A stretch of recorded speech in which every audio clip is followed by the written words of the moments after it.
Tahu tak, sekarang kad OKU baru dah ada QR code tau. Kalau anda ada kawan atau keluarga pemegang kad OKU, cuba tanya diorang, dah tukar kad ke belum? Anda digalakkan tukar kad OKU lama kepada baru untuk memudahkan urusan rasmi dan pengesahan. Scan QR code je, senang. Boleh pilih untuk tukar dengan dua cara, sama ada pergi ke mana-mana cawangan pejabat kebajikan masyarakat daerah atau secara online di portal SMOKU di oku.jkm.gov.my.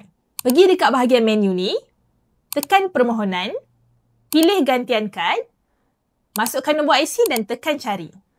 Lepas tu boleh upload dokumen sokongan.